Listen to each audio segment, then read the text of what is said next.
الحمدللہ وکفی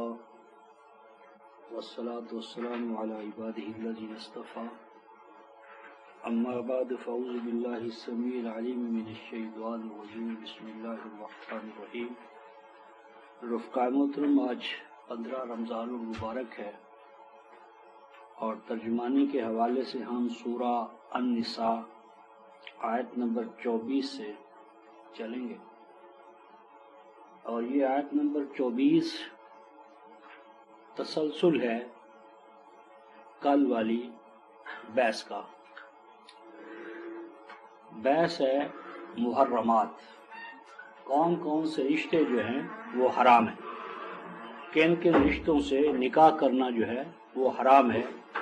تو حرمت والے رشتے۔ اور اس بحث میں حرمت والے رشتوں میں کل میں نے ڈرتے ڈرتے ایک نقطہ بیان کیا تھا، تو بعد میں دوستوں میں باتیں بھی ہوئیں، تو 1 منٹ میں اپنا جو موقف ہے اس کی بنیاد بتاتا چلوں، اور بات تدبر فی القرآن کی ہے یا استنباط کی ہے۔ تو یہ جو آیت نمبر 23 رفقائے محترم جو شروع ہوئی ہے، بسم اللہ الرحمن الرحیم، حرمت علیکم امہاتکم و بناتکم و اخواتکم و اماتکم و خالاتکم۔ تو اس میں حرام کی گئی ہیں تمہارے لیے مائیں، اور مائیں اور ان کی جو مائیں ہیں، مائیں اور اوپر ان کی مائیں حرام۔ و بناتکم، اور حرام کی گئی ہیں تمہارے لیے بیٹیاں۔ اب قرآن بیٹیوں کو حرام قرار دے رہا ہے، تو کیا بیٹیوں کی بیٹیاں اوپر تک وہ حرام نہ ہوں گی؟ لفظوں میں تو بنات ہے، تو بنات میں جو بنات البنات ہیں وہ بھی حرام۔ اس کے بعد ہے اخواتکم، حرام ہے تمہارے لیے بہنیں، اور بہنوں کی جو بیٹیاں ہوں گی کیا وہ حلال ہو جائیں گے؟ لفظوں میں تو قرآن اخواتکم کہتا ہے بہنیں، لیکن بہنوں کی جو بیٹیاں ہیں وہ خود بخود اس کے اندر شامل ہے۔ اس کے اوپر عطف ہے رفقائے محترم، یہ معطوفات ہے، معطوف اور معطوف علیہ، یعنی امہات، بنات، اخوات، یہ معطوفات ہیں، اور انہی کے اوپر جو ہے نا اماتکم و خالاتکم، کہ فرمایا کہ تمہاری پھوپھیاں، تو یعنی یہاں پر صرف پھوپھیاں ماقبل سے کاٹ کر، بغیر اس کے کہ الا کوئی استثناء ہو، تو یہاں بغیر کسی استثناء کے سابق بار یہ عطف پڑ رہا ہے، تو پہلے 3 جو ہیں ان میں تو ان کی بیٹیاں شامل ہیں، لیکن جب امات، پھوپھیاں اور خالات آئیں تو اس میں ان کی جو بیٹیاں ہیں ان کے حوالے سے کہتے نہیں، وہ شامل نہیں ہے۔ تو میرے ذہن میں یہ جو نقطہ آیا ہے، یہ گرامر کے حوالے سے معطوف اور معطوف علیہ کا جو حکم ہوتا ہے اس حوالے سے آیا ہے، اور باقی سائنس اور طب وہ اس کے بعد کا مسئلہ ہے، اور یہ بات اس حوالے سے میرے ذہن میں آئی ہے، یعنی گرامر کے حوالے سے کہ معطوف اور معطوف علیہ ایک حکم میں ہوتے ہیں۔ باقی اس پر مزید بھی تھوڑی سی بحث ہے، لیکن وہ سورہ النساء کے خاتمے پر کریں گے، تو اس لیے آیت نمبر 24 سے ہم آج کا درس شروع کرتے ہیں۔ والمحصنات من النساء، یہ ماقبل جو حرمت ہے اسی پر عطف ہے، وحرمت علیکم المحصنات، اور حرام کر دی گئی ہیں تمہارے لیے المحصنات من النساء۔ محصنات کے 2 معنی ہوتے ہیں رفقائے محترم، پاک دامن، جس نے اپنی عصمت اور طہارت کی حفاظت کی ہو، اور دوسرا اس کا معنی ہوتا ہے شادی شدہ۔ تو یہاں پر پاک دامن عورتیں مراد نہیں ہیں، یعنی یہ نہیں ہے کہ جو عفت و پاکیزگی کو جس نے قائم رکھا ہے وہ حرام، اور جو فاحش ہے وہ حلال۔ اس لیے محصنات کا یہاں معنی ہے ہر وہ عورت جو کسی دوسرے کے عقد میں آ گئی، منکوحہ، ہر وہ عورت کہ جو کسی دوسرے کے نکاح میں آ گئی، اب تاں کہ وہ اس کے نکاح میں ہے اور اس سے قرآنی طریقے سے اسے طلاق نہ ہو جائے، اور تمہارے لیے بھی اپنی زوجہ نہ ہو، مکانہ زوجن جو پہلے کہا تھا، استبدال زوجن مکانہ زوجن آخر آیت نمبر 20 میں، تو اس صورت کے اندر حلال ورنہ وہ حرام۔ تو والمحصنات من النساء، اور وہ تمام عورتیں جو دوسروں کے عقد میں آ چکی ہیں، حرام ہے، الا ما ملکت ایمانکم، سوائے ان عورتوں کے کہ جو تمہارے اجتماعی نظام میں آ جائیں۔ یہاں سے مراد نہ تو باندیاں ہیں نہ غلام عورتیں ہیں، اس سے مراد ہے مہاجرات۔ تو مہاجرات جب ہجرت کر کے آ جائیں اور ٹیسٹ ہو اور ٹیسٹ میں پتہ چلے کہ واقعی یہ صحیح معنی میں مومن ہیں، تو اب ان کے لیے ایمان والوں نے جب ان کو ٹیسٹ کر لیا تو اب ان کو واپس نہیں بھیجا جائے گا، ان کو اب واپس نہیں بھیجا جائے گا، اور اب ان کا اس معنی میں تو وہ محسنات ہیں کہ ان کا نکاح موجود ہے کہ وہ دوسروں کے نکاح میں ہیں۔ تو اب اس کا حکم جو ہے یہ سورہ الممتحنہ آیت نمبر 10 میں آیا ہے کہ باوجود اس کے کہ وہ سابقہ نکاح ان کا جو کفار کے ساتھ مشرکین کے ساتھ جہاں سے ہجرت آیا ہے، لیکن اب اس ہجرت کے بعد، اور ہجرت بھی ایمان کی بنیاد پر، تو اب ان کو ہم واپس نہیں لوٹائیں گے، اور اب وہ گویا کہ محسنات کا استثناء ہوا، سوائے ان عورتوں کے کہ جو ہجرت کر کے تمہارے اجتماعی نظام کے ساتھ وابستگی کی وجہ سے وہ مہاجرہ ہجرت کر کے آ گئیں، تمہاری کسٹوڈین میں، تمہارے تحفظ میں، تمہارے نظام کے ساتھ ولا کے تعلق سے آ گئی۔ اب نکاح تو ان کا سابقہ تھا، لیکن اب وہ نکاح ٹوٹ گیا۔ اب وہ جب ٹوٹ گیا تو ان سے تم نکاح کر سکتے ہو، لیکن انہی شرائط کے ساتھ جو کتاب اللہ نے قائم کی ہے، کتاب اللہ علیکم۔ یہ جو محرمات کی تمہیں فہرست دی جا رہی ہے، یہ کسی فقیہ یا مولوی نے اس کو متعین نہیں کیا۔ کتاب اللہ علیکم، یہ مالک الملک جو خالق السماوات والارض ہے، اور جو تمہاری ذات کا اور جذبات اور پوری شخصیت کا پیدا کرنے والا ہے، یہ اس کے ٹھہرائے ہوئے احکام ہیں۔ اُحِلَّ لَكُم مَا وَرَاءَ ذَلِكُمْ، اور ان کے ماں سوا، یعنی ان محرمات کے ماں سوا جتنی بھی اور عورتیں ہیں وہ تمہارے لیے حلال ٹھہرائی گئی ہیں، لیکن اس حلال پر بھی کچھ پابندیاں ہیں۔ اب ان پابندیوں کا بیان، ان تبتغوا باموالکم، نمبر 1، نکاح کے وقت تمہیں انہیں مہر دینا ہوگا، اور یہ قرض یا احسان نہیں، جس طرح کہ شہد کی مکھی شہد دیتی ہے۔ نمبر 2، محسنین، اس قید نکاح سے زندگی بھر کا یہ قلع بند ہونے کا عمل ہے، ایسا نہیں کہ صرف 4 دن کے لیے، 2 دن کے لیے، 1 دن کے لیے، کیونکہ فرمایا غیر مصافحین، کہ نکاح کا جذبہ محرکہ شہوت رانی نہ ہو، سیکسول ارج کی سیٹسفیکشن صرف، یعنی انسان میں وہ جو جذبہ ہے اس جذبے کی تسکین، تو یہ غیر مصافحین یعنی جذب شہوت رانی اگر مقصد ہے تو وہ کتاب اللہ کی روح سے نکاح نہیں ہے، غیر مصافحین۔ فَمَسْتَمْتَعْتُمْ بِهِ مِنْهُنَّ، پس جن عورتوں کے ساتھ تم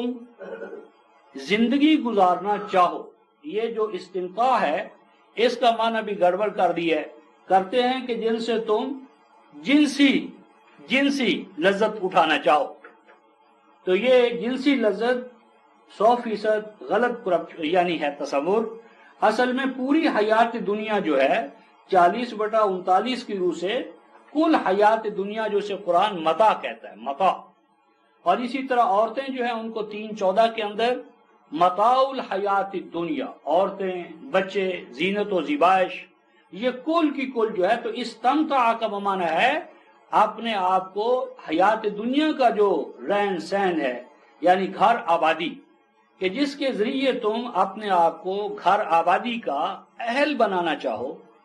گھریلو زندگی، گھر کی زندگی، جن کے ساتھ تم گزارنا چاہو تو اس کی کیا شرط ہے؟ بہی. بہی سے مراد مال نہیں ہے. اگر مال ہوتا تو ما قبلہ باموالکم یا ہوتا بہا. بہا نہیں ہے. یہ بہی سے مراد ہے شرط نکاح، حکم نکاح، کہ یہ تم ان کو اپنے گھر میں لاؤ گے اس اللہ کے حکم نکاح کے تحت. فآتوہن اجورہن، اور فرمایا کہ انہیں تمہیں مہر دینا ہوگا فریضہ، متعین طور پر اللہ تعالیٰ کے حکم کے حوالے سے. ولا جناح علیکم فیما تراضیتم بہ من بعد الفریضہ، لیکن اگر تم آپس میں کچھ سیٹل کر لو اور سیٹلمنٹ ہو جانے کے بعد اس میں کوئی تم کمی بیشی کر لو تو یہ کوئی گناہ کی بات نہیں. کچھ گناہ نہیں تمہارے اوپر اس بات میں کہ تم باہم رضامندی سے اس مہر کے اندر کمی بیشی کر لو. ان اللہ کان علیما حکیما، بے شک وہ اللہ جو ان احکام کا منبع ہے، جو ان اقدار کو عطا کرنے والا ہے، وہ علم بھی رکھتا ہے اور حکمت بھی. آگے فرمایا وَمَن لَّمْ يَسْتَطِعْ مِنكُمْ طَوْلًا أَن يَنكِحَ الْمُحْصَنَاتِ الْمُؤْمِنَاتِ، اور فرمایا کہ اگر تم میں کوئی ایسا ہو جو نہ طاقت رکھتا ہو اس بات کی کہ وہ نکاح کرے محصنات سے. اب یہاں محصنات بمانا پاک دامن، کیونکہ والمحصنات میں جو دوسروں کے نکاح میں آئی ہوئی ہیں وہ تو ایسے ہی حرام ہے. یعنی جو پاک دامن آزاد عورتوں سے نکاح کرنے کا وہاں ایسا ماحول نہیں ہے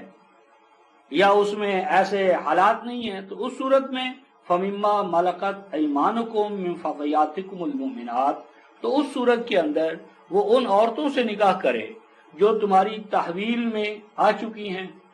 اجتماعی تحویل، یا جو سابقہ حوالے سے، جو سابقہ ماحول سے ورثے کے طور پر جو باندیاں، نکرانیاں، لو سٹیٹس کی عورتیں چلی آ رہی تھی، لیکن آئندہ کے لیے 47/4 میں کہا ہے کہ آئندہ کوئی شخص کسی کو غلام نہیں رکھ سکے گا، اور نہ ہی جنگ کے نتیجے میں حاصل ہونے والے جو پریزنرز آف وار ہیں انہی کو تم غلام رکھ سکو گے. اسلام تو غلامی کے قلع کما کرنے کے لیے آیا ہے، چاہے جائے کہ تم خود انہیں اپنا غلام بناؤ. تو 47/4 میں عبدالآباد کے لیے غلام سازی کا وہ منبع ہی ختم کر دیا ہے. پریزنر آف وار، جنگیں ہوتی تھی، جنگیں ہوتی اس لیے تھی کہ دوسروں کو غلام اور باندیا بنایا جائے. تو قرآن نے 47/4 میں مستقل طور پر اس کا دروازہ بند کر دیا. تو فرمایا کہ وہ ان سے نکاح کرے تو شرط کیا ہے؟ المؤمنات،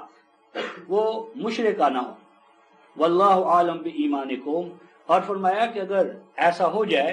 تو کوئی بات نہیں، ایمان کی بنیاد پر وہ اور تم ایک ہو. ایمان نے اس معنی میں غلام میں اور آزاد میں کوئی فرق نہیں رکھا. بعضکم من بعض، تم ایک دوسرے کے رفیق ہو. انما المؤمنون اخوہ، ایمان کی بنیاد پر تم سب ایک ہو. لیکن اس صورت میں بھی جو نکاح کرنا ہے، فانکحوہن باذن اہلہن، نکاح کرو تو وہ اگر اہل سے، اگر تم گورنمنٹ کی تحویل میں ہے، گورنمنٹ اجتماعی طور پر ان کی کفیل ہے، تو گورنمنٹ کے جو افراد ہیں جن کی وہ تحویل میں ہیں ان کی اجازت لینا شرط ہوگی. اور اگر گورنمنٹ کی تحویل میں نہیں ہے، سابقہ معاشرے میں چلی آ رہی ہیں، تو اس صورت میں جن کے ساتھ ان کا تعلق ہوگا، جن کے گھروں میں وہ رہتی ہیں، جن کی کسٹوڈین میں وہ رہ رہی ہیں، یا جو ان کے عرف عام میں مالک ہیں، ان سے اجازت لینا شرط ہے. وَآتُوهُنَّ أُجُورَهُنَّ بِالْمَعْرُوفِ،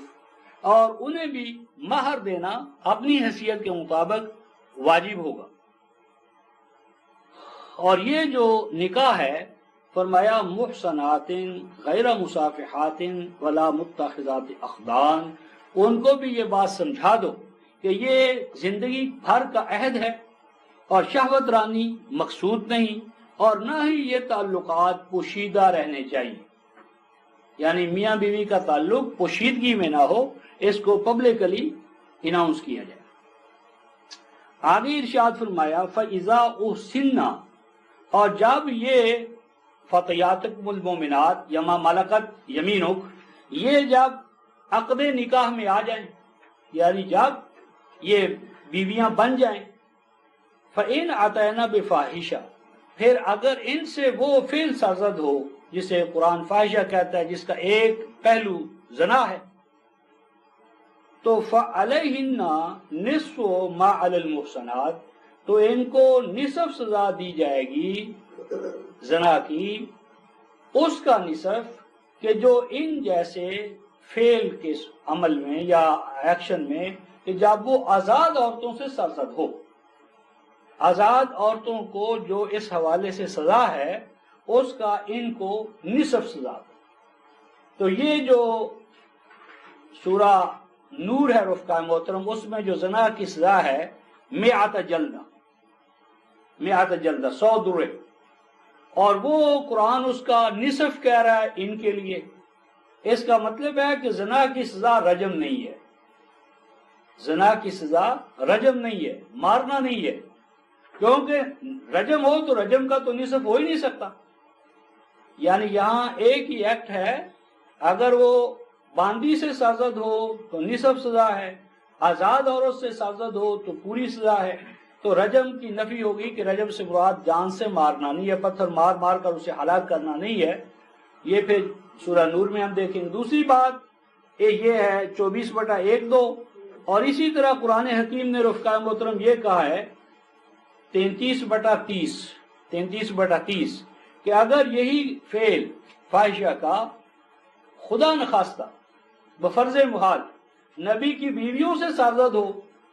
تو اس پر قرآن کہتا ہے کہ ان کو ڈبل سزا دی جائے گی، ضعفین من العذاب فإن أتينا بفاحشة مبینہ. اگر اے نبی کی بیویوں بفرض محال تم نے وہی ایکشن فاحشہ کا کیا، ضعفین من العذاب، تو تمہیں ڈبل سزا ملے گی. اس کا اصول اس سے یہ معلوم ہوا کہ جو جرم ہوتا ہے، جرم میں یہ دیکھنا کہ مجرم سے یہ جرم کن حالات میں سرزد ہوا ہے، انوائرمنٹ کیا تھے، مجرم کی نفسیات، اس کا ماحول، اس کی تعلیم، اس کی تربیت، اس کا پس منظر. اس کو قاضی کو چاہیے کہ وہ سامنے رکھے، اور اس کو سامنے رکھ کر انتہائی سزا سے پہلے پہلے اس میں کمی کرنا. کمی کتنی کی جائے یہ تو اس کی ڈسکریشن پر ہے، کیونکہ وہ مومن قاضی ہے. تو یہاں یہ اصول دیا، بل پتہ یہ چلا کہ رجم جان ختم کرنے کا نام نہیں ہے، اور پتھر پتھر مارنے کا نام رجم نہیں ہے. قرآن میں جلدہ ہے، جلدہ. ہر وہ چیز جس کا جلد کو، کھال کو اثر معلوم ہو، وہ چمڑے کا ہو، سٹیکس ہوں، چھڑیاں ہوں، مقصود جو ہے وہ ہے اس شناعت سے معاشرے کو پاک کرنا، نہ کہ افراد کو بالکل یا ختم کرنا. آگے ارشاد فرمایا، اوپر ذکر تھا کہ اگر تم محسنات یعنی پاک دامن آزاد عورتیں نہ پاؤ تو یہ کام کرو. آگے فرمایا ذالک لمن خشی العنۃ منکم، یہ حکم اس کے لیے ہے جو یہ محسوس کرے کہ اگر میں اس صورت میں نکاح نہیں کرتا تو میں اپنے آپ کو کہیں اس سے بھی بڑے وبال میں مبتلا نہ کر لوں. العنۃ کہ جس کے لیے اپنے اندر ایسی حالت ہو کہ اگر یہ نکاح نہ ہوا یا گھریلو زندگی اگر میں نے نہ گزاری تو گھریلو زندگی نہ ہونے کی وجہ سے میں تباہ و برباد ہو جاؤں گا. العنۃ یہ صرف جنس کے حوالے سے نہیں، کیونکہ جہاں تک جنس کا تعلق ہے اس کے لیے تو 24/32 میں ارشاد فرمایا ہے کہ یہ جنسی جذبہ کنٹرول کیا جا سکتا ہے. العنۃ صرف جنسی جذبہ نہیں بلکہ گھریلو زندگی، کہ جو یہ سمجھے کہ گھریلو زندگی میں جو تجرد ہے، تجرد کی صورت میں میں تباہ و برباد ہو جاؤں گا اور اس صورت میں میں آگے نہیں بڑھ سکوں گا، تو اس کو چاہیے کہ وہ اس سے فائدہ اٹھائے، اور اگر دیکھے کہ نہیں اس کے بغیر بھی گزارا ہو سکتا ہے اور ہو رہا ہے تو وہ اس سے بچے. وَأَن تَصْبِرُوا خَيْرٌ لَكُمْ، اور اگر تم خاص طور پر اس معاشرے کے اندر جو آما کی یا باندیوں کی جو نفسیاتی حالت تھی، ذہنی سطح تھی، تو فرمایا کہ اس سے اگر تم بچو تو یہ تمہارے لیے بہتر ہے، اگرچہ اللہ حفاظت فرمانے والا اور بلا مزد و معاوضہ سامان نشو و نما عطا کرنے والا ہے. اب یہ جو ماقبل رفقا محترم احکام آئے ہیں علت و حرمت کے بالخصوص جنسی تعلقات میں، تو اس میں ایک بہت عظیم حقیقت ہمارے سامنے آ رہی ہے۔ آپ نے سنا ہوگا کہ باب آدم کے ہاں، مائی ہوا کے ہاں 2 بچے صبح اور 2 بچے شام، ایک ذکر اور انثی صبح، ایک ذکر اور انثی شام۔ اب پتہ نہیں وہ دن رات کون سے تھے، زمینی زندگی تھی، جنت والی زندگی تو بقول ان کے تھی نہیں، تو جنت والی زندگی سے نکلے دنیاوی زندگی میں آئے بقول علماء کرام کے، تو 2 بچے صبح 2 بچے شام۔ تو کیسے نبوت کا کام یا دوسری جو کیا، بل وہ کہتے ہیں صبح کا بچہ شام کی بچی، شام کا بچہ صبح کی بچی، یہ نکاح ہوتے تھے بہن بھائی کے مابین۔ بھائی کیوں ہوتے تھے؟ جی اس وقت شریعت اور تھی، اس وقت احکام اور تھے حلت و حرمت کے۔ تو اس غلط فہمی کو قرآن ختم کرتا ہے، قرآن اس بات کا قائل نہیں۔ قرآن کہتا ہے یرید اللہ لیبین لکم ویہدیکم سنن الذین من قبلکم، یہ احکام جو اللہ تعالیٰ نے تمہارے لیے کھول کھول کر بیان کیے ہیں، وہ کیوں کھول کر بیان کیے ہیں؟ تاکہ رہنمائی کرے تمہاری ان طریقوں کی جانب، حلت و حرمت کے ان طریقوں کو، ویز کو، ذرائع کو کھولے کہ جو طریقے سنتیں کہ وہ کھول چکا ہے، بیان کر چکا ہے، واجب قرار دے چکا ہے الذین من قبلکم، جو قومیں تہذیبیں تم سے پہلے تھی، ان ملتوں اور امتوں پر بھی حلت و حرمت کے یہی احکام تھے۔ سنن الذین من قبلکم الا آدم، قرآن نے نہیں کہا ہاں آدم کا استثناء ہو یا کسی اور نبی کا استثناء ہو، یعنی من قبل قوم میں کل کے کل جو اقوام عالم ملتیں امتیں آئی ہیں ان سب کا ایک جنرل قانون بتا دیا۔ وَيَتُوبَ عَلَيْكُمْ، اور اس کے لیے فرمایا کہ اللہ تعالیٰ کو یہ دیکھنے کی ضرورت نہیں ہوتی کہ کوئی کیا کہتا ہے، بلکہ اس کی رحمت کا تقاضا ہے کہ وہ ایک یکساں قانون حیات عطا کرے، کیونکہ انسان آدم سے آج تک ہمیشہ سے انسان ایک ہے، ان کے جذبات ایک ہیں، ان کا خون اور اس کے خصائص، تو اس میں کون سے قوم میں اختلاف کرنا یہ صحیح نہیں۔ واللہ علیم حکیم، اور ایسا نہیں ہوا کہ اس وقت اللہ کو پتہ نہیں تھا کہ بھائی بہن کا رشتہ جو ہے وہ کیا قباحتیں پیدا کرتا ہے، بعد میں تجربے سے نعوذ باللہ اللہ نے سیکھا اور کہا اب نہ کرو، تو نہیں، اس کے قوانین اقدار ہمیشہ سے ایک ہی نہج پہ رہے ہیں، کیونکہ ہمیشہ سے وہ علیم ہے اور ہمیشہ سے حکمت اس کی ہے، تو اس نے ایرر اینڈ ٹرائل سے نہیں سیکھا۔ واللہ یرید ان یتوب علیکم، اللہ تو یہ چاہتے ہیں کہ وہ تم پر ہمیشہ رجوع برحمت رہیں۔ ویرید الذین یتبعون الشہوات، لیکن ان کے برعکس جو دوسرے ہیں اللہ تعالیٰ سے ہٹے ہوئے، مشائخ، احبار، رہبان، شرکاء، وہ چاہتے ہیں کہ وہ تمہیں شہوات میں، یعنی یہ جو سیکس ہے رفقہ محترم، ابھی پوچھ رہے تھے جی کہ سارا جو ہمارا جنت کا نقشہ ہے وہ سوائے سیکس کے اور کچھ ہے ہی نہیں، تو یہ قرآن کہتا ہے کہ جو تمہیں تباہ کرنے والے ہیں، راستے سے ہٹانے والے ہیں، وہ یہ چاہتے ہیں کہ تمہیں صرف شہوات کے پیچھے، شہوات، جنت یا جہنم کا خوف اور ڈر، حوروں قصوروں کی لذتیں، وہ چاہتے ہیں کہ تمہیں حوروں قصوروں کی لذتیں میں، عورت کی لذت کے اندر الجھا کر رکھ دیں، ان تمیلوا میلا عظیما، تاکہ اس میلان تباہ کے اندر الجھ کر تم ہر انسانی اقدار جو ہیں ان کے قریب ہی نہ جاؤ، بس اسی سیکس کے چکر میں الجھ کے رہ جاؤ۔ یرید اللہ ان یخفف عنکم وخلق الانسان ضعیفا، اللہ تبارک و تعالیٰ چاہتے ہیں کہ انسان پر جو پابندیاں ہیں، جکڑ بندیاں ہیں، ان کو ہٹایا جائے۔ اللہ تبارک و تعالیٰ نے جتنے بھی احکام دیے ہیں اس لیے نہیں دی کہ انسان کو جکڑا جائے۔ یرید اللہ بکم الیسر ولا یرید بکم العسر، اللہ تو چاہتے ہیں کہ انسانی حیات کی جو کشتی ہے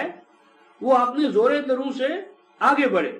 اور اس کے اندر جو فالز آتے ہیں وہ بھی اس لیے کہ مزید اس عمل کو تیز تر کرے۔ وَخُلِقَ الْإِنسَانُ ضَعِيفًا، یہ جو خلق الانسان ضعیفہ ہے، اس کا یہ معنی کہ اللہ نے انسان کو بودا اور کمزور پیدا کیا ہے۔ خلقنا الانسان ضعیفہ نہیں کہا، خلق الانسان ضعیفا، خلق کا فعل پیسے وائس ہے کہ انسان کو سرمایہ دارانہ نظام نے، طاغوتی نظام نے، غیر سماوی اقدار نے انسان کو بڑا کمزور اور بودا کر دیا ہے۔ تو اللہ تعالیٰ چاہتے ہیں کہ اس بودے انسان کو،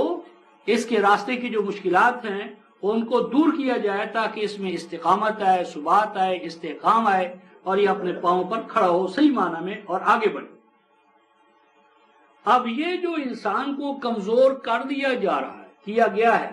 اس کی کمزوریاں کیا ہیں، کس طرح انسانوں کو کمزور کیا جاتا ہے اور ان کو کس طرح دوبارہ ان کے پاؤں پر کھڑا کیا جا سکتا ہے۔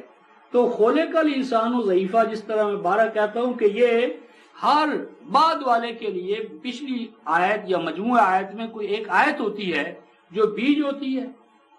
جڑ اور اساس ہوتی ہے، اور بعد والا مجموعہ آیات اس کی شرح و تفسیر ہوتا ہے۔ انسان کس طرح کمزور کر دیا گیا؟ بیان، یا ایھا الذین آمنوا لا تاکلوا اموالکم بینکم بالباطل، اے اہل ایمان نہ کھایا کرنا تم اپنے مال، دولت، وسائل، ذرائع پیداوار، کیا بالباطل، ناجائز ذرائع سے، کہ اللہ تعالیٰ نے تمام وسائل پیداوار کو سب کی ربوبیت کے لیے وقف کیا ہے، سواء للسائلین۔ تو اس سب کی ربوبیت کے لیے جو وسائل پیدا ہوئے ہیں ان کو میری تیری کے حوالے سے نہ بانٹ لینا، انفرادی قبضہ، انفرادی نظام سرمایہ جو ہے اس کے چکر میں نہ پڑنا، حتیٰ کہ جو تجارت ہے الا ان تکون تجارتا عن تراض منکم، جو تمہارے مابین تجارت ہو، ایکسچینج ہو، وہ تجارت بھی عن تراض منکم، وہ بھی خریدنے والا، لینے والا اور دینے والا ان دونوں کی باہم رضامندی سے ہونا چاہیے۔ اور جو سرمایہ دارانہ نظام آج دنیا پہ مسلط ہے رفقائے محترم، اس میں جو کنزیومرز ہیں، لینے والے ہیں، یا جو لیبر کلاس ہے، اس کی رضامندی کہاں ہے؟ یہ تو جو اپر کلاس ہے، پروڈیوسرز ہیں، وسائل و ذرائع پر جو قابض طبقہ ہے، وہ طے کر لیتا ہے، چیزوں کو سٹور کر لیتا ہے، ہولڈنگ کر لیتا ہے، کم سے کم چیزیں باہر لاتا ہے تاکہ زیادہ سے زیادہ قیمت دینے پر ہم مجبور ہو جائیں۔ لہذا یہ تجارت باطل تجارت ہے۔ ہر وہ تجارت کے جس میں خریدنے والا اور بیچنے والا ان دونوں کی باہم رضامندی نہ ہو، وہ باطل ہے۔ اور یہ جو رفقائے محترم نظام سرمایہ دارانہ کے اندر جو تجارت ہے، قرآن کہتا ہے وَلَا تَقْتُلُوا أَنفُسَكُمْ، یہ تجارت نہیں ہے، یہ تو قتل باہم ہے۔ یہ تو انسان کو قتل کر رہا ہے، دوسروں کی ضرورت کو بنیاد بنا کر ان کا استحصال کیا جا رہا ہے، ان کا اپنے بھائی بندوں کا استحصال نہ کرو۔ یعنی یہ جو اکنامک سسٹم تم نے لیا ہے، یہ تو ایک دوسرے کو تم قتل کر رہے ہو۔ لا تقتلوا انفسکم ان اللہ کان بکم رحیما، تمہارا خالق تو چاہتا ہے کہ تمہاری حفاظت ہو اور تم ایک دوسرے کی تباہی پر تلے ہوئے ہو، ہر دوسرے کو تباہ کر رہا ہے، اور خالق چاہتا ہے کہ تم بچو۔ وَمَن يَفْعَلْ ذَلِكَ عُدْوَانًا وَظُلْمًا فَسَوْفَ نُصْلِيهِ نَارًا، اور فرمایا جو کوئی تجارت کو قتل گاہ میں تبدیل کر دے گا، وسائل پیداوار پر انفرادی قبضے کو جائز قرار دے گا،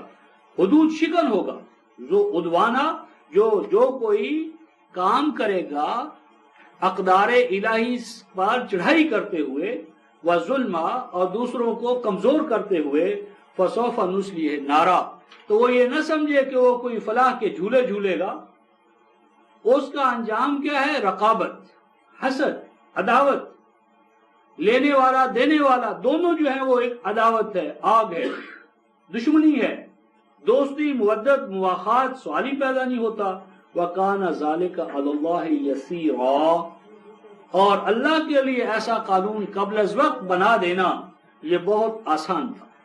وہ جانتا ہے کہ جب جنتی معاشرہ ختم ہوتا ہے اور جہنمی معاشرہ جب قوموں پر آتا ہے تو کیا اس کے اثرات مرتب ہوتے ہیں۔ آیت 31